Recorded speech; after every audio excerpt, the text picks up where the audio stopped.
Scholars, हम army public school class 6 GK कर रहे थे। देखिए, जो आपकी जीके की बुक है इसका नेम क्या है, जीके प्लैनेट, और इसका टर्म 1 का सिलेबस कंप्लीट करना हमने स्टार्ट किया था। टर्म 1 में हमने up to chapter number 16 complete कर लिए हैं। मींस चैप्टर नंबर 16 तक हमने सारी वीडियो कंप्लीट कर ली थी और असाइनमेंट भी हमने कंप्लीट कर लिया था। आज से हम स्टार्ट करने जा रहे हैं यूनिट 5, जिसका नेम है sports and entertainment. Clear? Sports से रिलेटेड हमें कुछ फैक्ट्स जानने को मिलेंगे इस यूनिट में। सबसे पहला जो इस 5th यूनिट का चैप्टर है वो है चैप्टर नंबर 17, जो कि पेज नंबर 26 एंड 27 पर। तो देखो, जो हमारा चैप्टर नंबर 17 है इसका नेम क्या है, ओलंपिक लेजेंड्स, है ना। ओलंपिक जो गेम्स होते हैं उसमें जिन प्लेयर्स ने कुछ एक्स्ट्रा ऑर्डिनरी काम करके दिखा है उनको हम ओलंपिक लेजेंड्स बोलते हैं, है ना। तो देखो, इसमें थोड़ा सा रीड करते हैं क्या लिखा है। Olympic is the largest sporting event in the world. Olympic जो है वो दुनिया का सबसे बड़ा स्पोर्ट इवेंट है। मींस स्पोर्ट, पूरी दुनिया के प्लेयर्स क्या होते हैं, एक जगह पर इकट्ठे होते हैं और एक दूसरे से कंपटीशन करते हैं अलग अलग गेम्स में। क्लियर? तो वर्ल्ड का सबसे बड़ा, सबसे लार्जेस्ट स्पोर्टिंग इवेंट है हमारा क्या, ओलंपिक। क्लियर? और इसमें मेडल जीतना एक बहुत ही बड़ी बात होती है एक देश के लिए। क्लियर? जैसे हमारे इंडिया में अभी किसने जीता है, नीरज चोपड़ा ने कौन सा गोल्ड मेडल, सिर्फ एक, है ना। तो देखो उसकी कितनी ज्यादा हमारे लिए कितने वो रिस्पेक्टफुल है, क्योंकि हमारे इंडिया में सिर्फ एक गोल्ड आया है ना। तो ये हमारे इंडिया के लिए बहुत ही गर्व की बात होती है। The ultimate goal of the Olympic is to cultivate mutual understanding through the sport. Okay, winning a medal in this event is a dream for every sport person. ये इस स्पोर्ट्स में, मींस ओलंपिक में gold medal जीतना एक सपना होता है हर sport person के लिए। जो भी खेलना होता है उसका सपना होता है कि वो गोल्ड लेकर के आए। क्लियर? और अगर लेकर के आता है तो उसके लिए तो होती है बहुत अच्छी बात, साथ ही साथ हमारे पूरी कंट्री के लिए भी बहुत ही अच्छी बात होती है ना। हम प्राउड फील करते हैं कि हमारी कंट्री में गोल्ड आया है ना, means as a winning performance. तो देखो, अब हम इसको थोड़ा सा रीड करते हैं क्या लिखा हुआ है। रीड द डिस्क्रिप्शन और उसके बाद बताना है कि ये कौन से स्पोर्ट पर्सन है। अब देखो इसमें क्या लिखा है, this is an American swimmer who hold the all time record for Olympic medal in an individual event. He has won 28 medals in a total, out of which 23 are gold medals. He took part in Olympic for the first time in 2000. Means ये एक American swimmer है जिनने total 28 medals जीते हैं।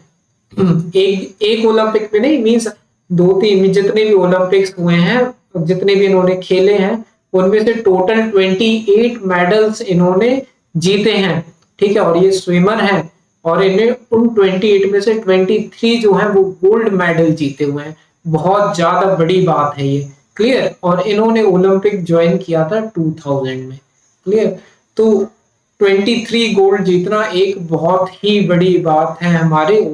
अगर Olympic जैसे platform पे आप गोल्ड जीत रहे हैं, वो भी 23 गोल्ड्स। क्लियर? तो इनका नेम बताना है हमारे लिए।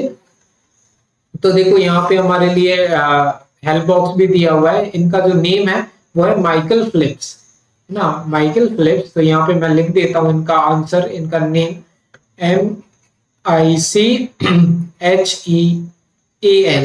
MICHEAL, एल गलत लिख दिया, Michael Phelps, PHELPS। Clear? Michael Phelps. तो ये हो गया हमारा क्या, फर्स्ट का आंसर। सेकंड का आंसर देखते हैं अब क्या लिखा हुआ है। He is an Australian free style swimmer. ये ऑस्ट्रेलियन फ्री स्टाइल स्विमर है। इन्होंने 5 ओलंपिक गोल्ड मेडल जीते और 11 चैंपियनशिप टाइटल जीते 1998 से 2004 के बीच में। The most by an Australian. और ये जो इन्होंने जीते हैं ऑस्ट्रेलिया पूरी कंट्री में किसी एक इंडिविजुअल प्लेयर ने सबसे ज्यादा मेडल जीतने वाले यही खिलाड़ी वो हैं। तो इनका नेम बताना है। तो इनका जो नेम है वो है इयान, देखो यहाँ पे लिखा है इयान टोपे, है ना, थ्रोपे, इयान थ्रोपे। तो यहाँ पे हम लिख देते हैं IAN, यहाँ पे मैं लिख देता हूँ IANTHORP। This is the answer of that second question. Third देखो, थर्ड में क्या लिखा हुआ है। अमेरिकन स्प्रिंटर हैं जो कि स्प्रिंट करते हैं, दौड़ लगाते हैं। He remained the most eminent figure in athletics, track and field in the 1990 में ये सबसे ज्यादा मीन्स प्रचलित एक स्प्रिंटर थे। इन्होंने 4 गोल्ड मेडल जीते थे। कहाँ कहाँ पर ये बताया गया है, बार्सिलोना में जीता था 1992 में, है ना, एटलांटा में 1996 में, सिडनी में भी जीता था इन्होंने गोल्ड मेडल। तो इनका हमें बताना है नेम क्या है। तो थर्ड वाले का जो आंसर है वो है हमारा माइकल जॉनसन, है ना, मिशेल जॉनसन। तो यहाँ पे देखो लिखा होगा ये लिखा हुआ है जी वाला, तो मैं यहाँ पे क्या लिख देता हूँ, मिशेल जॉनसन थर्ड वाले का, MICHAELJOHNSON। ठीक है, इसके पहले हम फोर्थ वाला करें, मैं बता देना चाहता हूँ आपको कि हमने मैथ्स की वीडियोस लाना स्टार्ट कर दी हैं आपकी क्लास 6 की, तो उसकी लिंक आपको डिस्क्रिप्शन में मिल जाएगी। सारी वीडियोस आप चेकआउट कर सकते हैं। फर्स्ट चैप्टर से हमने स्टार्ट किया है। थोड़ी वीडियो की लेंथ बड़ी रहेगी, लेकिन अगर आप अच्छे से समझोगे तो बहुत ही इजीली आपको हर कंसेप्ट क्लियर होते जाएंगे। क्लियर, तो वो वीडियोस भी आप जाकर के चेकआउट कर सकते हैं, डिस्क्रिप्शन में आपको उनकी लिंक मिल जाएगी। क्लियर, तो देखो क्वेश्चन नंबर 4 करते हैं अब हम। फोर्थ में लिखा है, ये है जमाइका रिटायर्ड स्प्रिंटर है और widely considered to be the greatest sprinter of all time. Means ये जमाइका के हैं और ये एक तरीके से ग्रेटेस्ट स्प्रिंटर, अभी तक के सबसे बड़े स्प्रिंटर के मींस जाने जाते हैं ये। क्यों? क्योंकि he won gold medal in 100 metre, 200 metre race in the 3 state Olympic games, है ना, 3 लगातार ओलंपिक गेम्स में जो कि हुए थे 2008, 2012। देखो ओलंपिक गेम्स हर 4 साल के गैप में होता है ना, एवरी 4 ईयर ओलंपिक होता है। जैसे कि 2008 में हुआ, फिर 4 साल बाद 2012 में हुआ, फिर 4 साल बाद 2016 में। तो इन्होंने लगातार इन 3 साल में गोल्ड मेडल जीता 100 मीटर और 200 मीटर रेस में। तो इनका नेम तो बहुत ही आराम से सुना होगा आप लोगों ने। इनका नेम है उसेन बोल्ट। क्या नेम है? Usain bolt, USAINBOLT। क्या है? Usain bolt. अब आते हैं फिफ्थ वाले पे।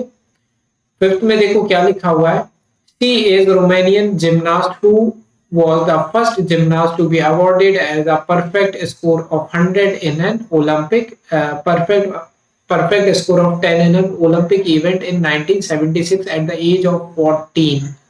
बच्चों 14, क्लियर। तो रोमानियन जिमनास्ट थी ये और इन्होंने फर्स्ट जिमनास्ट थी जिनको 10 स्कोर मिला। 10 किसी को बहुत कम लोगों को मिलता है और ये सिर्फ 14 इयर्स की थी, ये देखो, और 1976 में मिला था।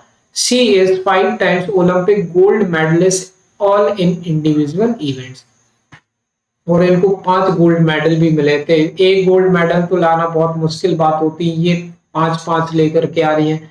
माइकल फिलिप्स कितने लेकर के आए? 23 गोल्ड मेडल लेकर के आए। तो ये बहुत बड़ी बात है बच्चों, है ना। तो देखो फिफ्थ का जो आंसर हो जाएगा हमारा क्या हो जाएगा? नादिया कॉमेनी। देखो इधर पे लिखा होगा नादिया कोमेनेक, तो यहाँ पे मैं लिख देता हूं NADIACOMANECI। तो ये हो गया फिफ्थ का आंसर। अब सिक्स्थ का देखते हैं। सिक्स्थ में देखो क्या लिखा है, ये अमेरिकन ट्रैक फील्ड एथलीट हैं जिन्होंने 9 गोल्ड मेडल जीते हैं। कब 1980 से 19 तक, है ना, 20 साल में। तो 4 गोल्ड मेडल जीतने के बाद by winning 4 gold medal in 1 Olympic, और एक ओलंपिक में लगातार 4 गोल्ड मेडल जीते थे। ही became the third track and field athlete to do so। तो इस वजह से ये थर्ड ऐसे प्लेयर बन गए जिनने एक ओलंपिक में 4 डायरेक्ट गोल्ड मेडल जीत लिए, है ना। एक ओलंपिक गेम में 4 गोल्ड मेडल जीतने वाले ये थर्ड एथलीट बने थे। तो ये सिक्स्थ का जो आंसर हो जाएगा हमारा, ये हो जाएगा क्या? Carl Lewis. इनका नेम जो है वो कार्ल लुइस है। इसका अगर देखें तो देखो एच वाला पार्ट है ना, वो हो जाएगा। तो यहाँ पे मैं लिख देता हूँ इनका आंसर, सिक्स्थ वाले का जो आंसर हो जाए CARLLEWIS। तो सिक्स्थ का भी हो गया। अब सेवेंथ को देखते हैं। सेवेंथ में लिखा है अमेरिकन ओलंपिक डाइवर है जिन्होंने 2 गोल्ड मेडल जीते लॉस एंजलिस में 1984 में on both the springboard, है ना, and platform and defended both titles as Seoul, और इन्होंने 1988 में भी ये मतलब गोल्ड मेडल जीते हैं। तो ये कौन थे? एक डाइवर थे, है ना, driver.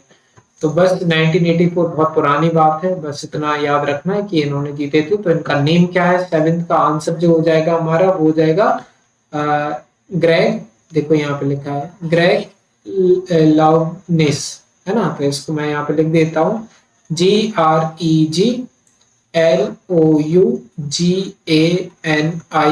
Clear? This is the answer of seventh part. Eighth part पे आ जाओ। एट पार्ट में लिखा है अमेरिकन हर्डलर थे जो कि जिन्होंने डोमिनेट किया था 400 metre hurdles events for decades, है ना। He won gold medal in the race at the 1976 and 1984 Olympic games, और 1976 और 1984 ओलंपिक गेम्स में इन्होंने गोल्ड मेडल भी जीता था। तो यह है एडवन मोसेस, एडवन मोसेस। तो इधर पे लिखा हुआ होगा, देखो आई वाला पार्ट, है ना। तो मैं यहाँ पे लिख देता हूँ EDWINMOSES। Clear? This is the answer of eighth part. अब नाइन्थ और टेंथ बचा है तो दोनों कर लेते हैं। ये ब्रिटिश फॉर्मर डेक एथलीट थे, इन्होंने डेक एथलीट गोल्ड मेडल जीता, है ना, कहाँ पर? 1980 में और 1984 में, है ना। और इन्होंने वर्ल्ड रिकॉर्ड भी तोड़ दिया था, है ना, इवेंट फॉर 4 टाइम्स। क्लियर? तो वर्ल्ड रिकॉर्ड भी तोड़ चुके थे और ये डेक्लेथेट्स थे। तो इसको थोड़ा सा आप पढ़ लेना क्या होता है ये डेक्लेथेट्स, है ना, डेकाथलीट्स। तो ये थोड़ा सा रीड करेंगे और सर्च करेंगे तो पता चल जाएगा कि ये कौन सा गेम है। तो नाइन्थ का जो आंसर है ये है डेले थॉम्सन, है ना, डेले DALEYTHOMSO, and this is the answer of that ninth part। 10th देख लेते हैं, लास्ट जो हमारा बचा हुआ है। अमेरिकन स्विमर थे, 9 टाइम ओलंपिक चैंपियन भी रह चुके हैं। उनका जो बेस्ट परफॉर्मेंस था वो 1972 के ओलंपिक जो कि मुनीच में हुआ था, इसमें दिया था उन्होंने। और इस ओलंपिक में वो बन गए थे क्या? पहले एथलीट जिन्होंने जीते थे 7 गोल्ड मेडल एक ही इंडिविजुअल इवेंट में। इंडिविजुअल इवेंट में मतलब टीम के साथ नहीं खेलते और इंडिविजुअल गेम होता है वो। तो 7 गोल्ड मेडल जीते थे, है ना। तो ये बहुत ज्यादा होता है। तो 10th का जो आंसर हो जाएगा ये हो जाएगा मार्क स्पिट्ज। क्या? Mark Spitz. तो ये मैं लिख देता हूं यहाँ पे MARKSPITZ। ओके, तो ये हो गया हमारा क्या? कौन सा चैप्टर? Chapter number 17 complete. काफी बड़ा चैप्टर था, ओलंपिक से रिलेटेड, है ना। तो इस तरीके से चैप्टर 17 हुआ हमारा कंप्लीट। इसके बाद देखेंगे 18 चैप्टर। याद है ना, पूरा मैथ्स का वीडियो कवर करना है आपके लिए, जो भी डिस्क्रिप्शन में लिंक दी हुई है ना मैथ्स की, तो वहां से जाकर के आप सारे वीडियोस कवर कर सकते हैं। चैप्टर 1 हमने अपलोड किया हुआ है और भी अपलोड हम करते जाएंगे, और इसके अलावा हम जीके की भी सारी वीडियोस अपलोड करने की पूरी कोशिश करेंगे जल्द से जल्द। क्लियर? तो बस लाइक करना वीडियो को, सब्सक्राइब जरूर कर लेना चैनल को, और अगर कोई भी डाउट हो तो कमेंट सेक्शन में पूछ सकते हैं। ओके गाइस, मिलते हैं नेक्स्ट वीडियो में। बाय।